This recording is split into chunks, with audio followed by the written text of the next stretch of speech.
dalu Cahayu anakku wadon genduk Nandasari.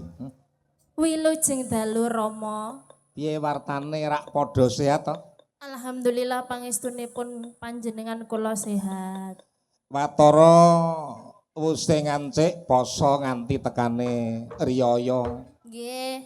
Pungkur tak sawang awakmu lemu banget saiki kok malih kaya ceking ya. Napa nggih? Iya. Alhamdulillah pengaruh poso ngeten iki mau. Kowe ya poso to? Nggih wong lurus kok. Nek wong lurus ki poso, nek ora poso jenenge ora lurus. Nggih, Ya bengkok. poso ki wujude kewajibanmu nggon meluk wujuding agamamu. Nggih. Ki ana tlatah Reja Winangun. Kowe tak sekolah, kowe tak kuliahke dadi bocah pinter. Dadi kudu iso ngonceki apa kuwi jenenge desa, apa kuwi asmane wong. Ha, mestine kowe dina iki wis mampu oncek-oncek babakan kawruh utawa babakan wujuding ngilmu. Reja Winangun ki ra ana 5 suku kata. 5 suku kata. Reja Winangun. Re niku rencana pembangunan mengutamakan musyawarah untuk mencapai mufakat. Perangkat desane temen-temen mentingin kepentingan umum daripada kepentingan pribadi. Bagus. Cari duit daripada kepentingan pribadi. Padha niki sing penak ngono kok. Dadi balenono, re mau apa? Rencana pembangunan mengutamakan musyawarah untuk mencapai mufakat. Perangkat desane temen-temen apa mau? Temen tumemen. Mentengke kepentingan umum daripada kepentingan pribadi. Dados mentengke kepentingan orang banyak, Romo. Jenenge pemangku jabatan sing dipentingke ya iki kebutuhane warga masyarakat karena pentinge didadekke pejabat ana desa ki dadi payunge warga masyarakat ngono no. Nggih. Iya, kuwi lak re ta? Re. Jo niku jodone nganakne pagelaran wayang kulit ingkang isi tontonan sarwa tuntunan dadekke desane ayem tentrem. Karo mlaku ben-benak lek ngomong ben ndak kami srontolen ngono. Oh nggih. Nah ya karo mlaku ngono ra penak. Ben longgar kok kaya angel ngomong apa to? Napa? Kok kaya angel ngomong. Niki sone kados tawon ngoten lho, Mo. Apa nih? Sone kados tawon. Oh, suarane kurang cetha. Kirang medal. Oh, kurang metu suarane ya. Nggih. Kokno Mas suarane ngono. Kuwi mau Jo ya. Jo. Wi niku wisatane ora kalah endah, mula akeh tangga desa padha teka saben sinaben rumangsa tentrem atine merga masyarakate ramah tamah desane gemah ripah. Loh Jinawi karto tentrem Turaharjo. Iya. Kuwi win. Jenengan kok ngimbu-ngimbui? Nah. Napa? Nah niku nanjake perilaku kang becik, nyiptake kerukunan, ngraketke sesrawungan, gedhekke rasa gotong royong. Menciptakan kesatuan dan persatuan. Ngun, angel iki. Ngun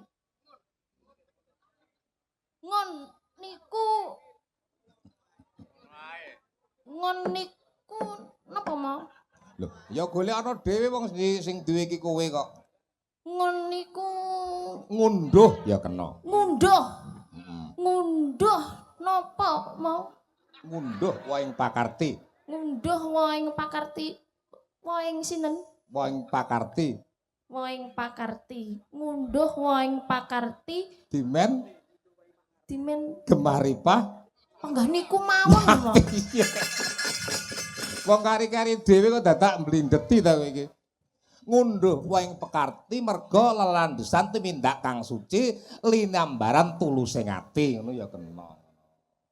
Nggih niku piye wong iki kleru kok nggih ora ndisen iki. Lah wong jenengan niku nggih mboten napa mboten nggih spontan kula nggih bingung mikire. Ora perlu bingung sama barang iki penting santai. Saiki diaturke ya. Ngaturke wujude senden sendunan ku arepe nembang apa? Rembulan kasmaran tembangno. larase pelok patete barang. Kuwi lagune awake dhewe sing anyar lho, Nok. Ngono. Viral lho niku teng TikTok Romo. Viral. Rembulan kasmaran. Nggih. Sapa sing mirate? Kula. Lho. Nggih jenengan to. Ya nek kowe kira-kira dikontrak karo YouTube ki anggaran pengarang lagu ki wene ana, ngono lho. Nggih, lha kula nggih kok. Ya, rembulan kasmaran diaturke kaya ngapa? Endahing Hintaing pasraya nama mangkaning yen anggeget lati ngrarantak jantungku di kamu tiaraning atiku duh wong bagus bebujanku semirat paning belas tresnamu angkat tatani kalanging kalbuku Ujare satya mring sesanti ing tembe kan melenjani.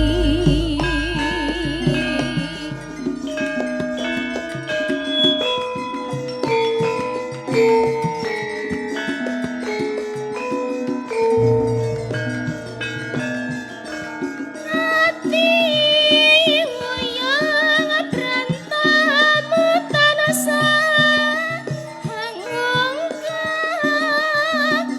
jabat bidung angan-angan ngelayang banget sepakawaning rasa pengin sumanding lagi jaketan merini.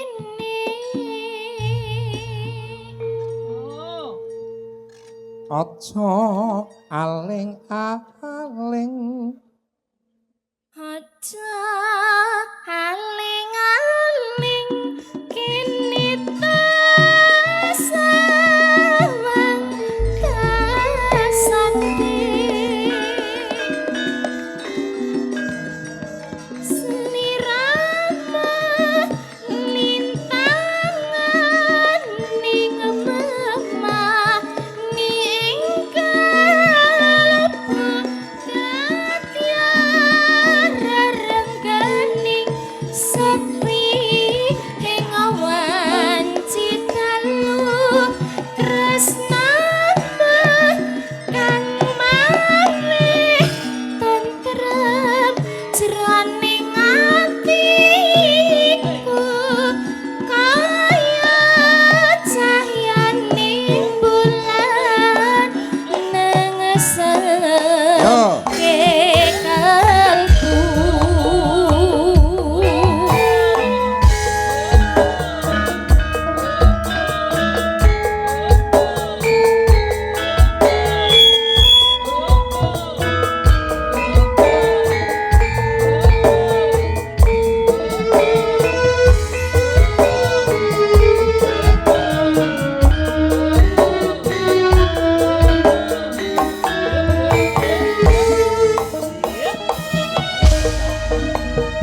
Sangkas.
Yana Nawalana. Assalamualaikum.